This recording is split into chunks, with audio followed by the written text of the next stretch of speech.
Doctor Sriramulu గారి ఇల్లు ఇదేనండి. మీకు మా స్వాగతం, సుస్వాగతం.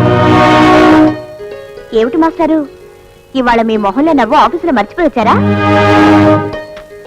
ఏమండి, ఏమిటి మాట్లాడరు? మీరెప్పుడొస్తారా అని కళ్ళు కాయలు కాచేలా ఎదురు చూస్తున్నాను. రండి.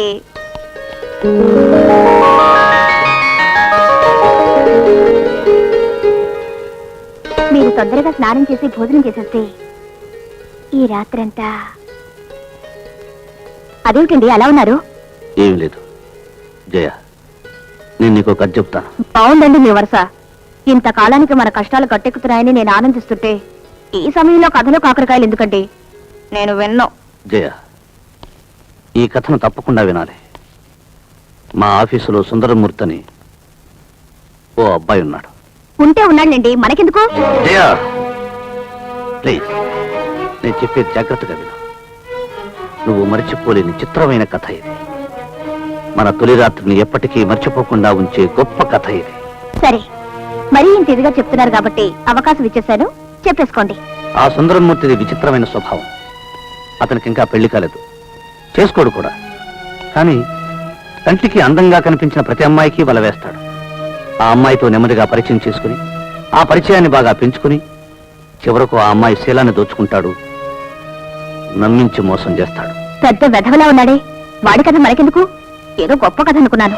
పూర్తిగా వినుజయ, అప్పుడు తెలుస్తుంది అది ఎంత గొప్ప కథో. వాడికో విచిత్రమైన అలవాటుంది. తను అనుభవించిన ప్రతి అమ్మాయి దగ్గర నుంచి ఆ అనుభవానికి చిహ్నంగా ఏదో ఒక వస్తువును దొంగతనంగా పట్టుకొచ్చేస్తూ ఉంటాడు. మర్నాడు మా ఆఫీసులో అందరినీ పిలిచి ఆసక్తికరంగా అందంగా ఆ అమ్మాయిని ఎలా బుట్టలో వేశాడో, ఎలా అనుభవించాడో అందరికీ వివరంగా చెప్పి చివరికి తను తీసుకొచ్చిన వస్తువును అందరికీ గర్వంగా గొప్పగా చూపిస్తాడు. దుర్మార్గుడు, అమ్మాయిని పాడు చేసింది కాకుండా 10 మందికి చెప్పి పరువు తెస్తాడా? ఇడియట్. అవును, అది వాడి అలవాటు. వాడు ఈ రోజు కూడా ఓ విచిత్రమైన కథ చెప్పాడు. అది చెప్పిన తరువాత ఓ వస్తువు చూపించాడు. అదేమిటో తెలుసా?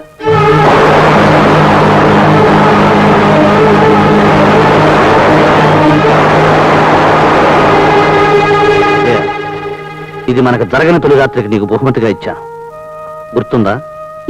వద్దు చేయ, నాకు ఇంకేమీ చెప్పక్కర్లేదు. నేనేమీ ప్రశ్నలు వేయను. ఎందుకో తెలుసా? ఇది వాడి చేతికి ఎలా వెళ్ళింది అని అడిగితే ఎక్కడో పడిపోయిందండి అని చెప్తావు. నాకెందుకు చెప్పలేదు అని అడిగితే మర్చిపోయానండి అంటావు.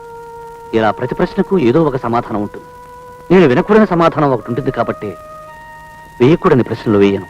జయ, నాకు తెలిసినంత వరకు నేను ఉద్యోగం చేయమన్నానే తప్ప ఇంకేమీ బాధ పెట్టలేదు.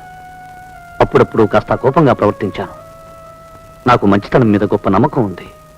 పవిత్రత అంటే అంతులేని గౌరవం ఉంది. కానీ కొట్టి తట్టి కుసంస్కారాన్ని మాత్రం కాదు. అందుకే నాది ఒకే ఒక రిక్వెస్ట్. తక్షణం ఈ ఇంటి నుంచి వెళ్ళిపో, దయచేసి వెళ్ళిపో.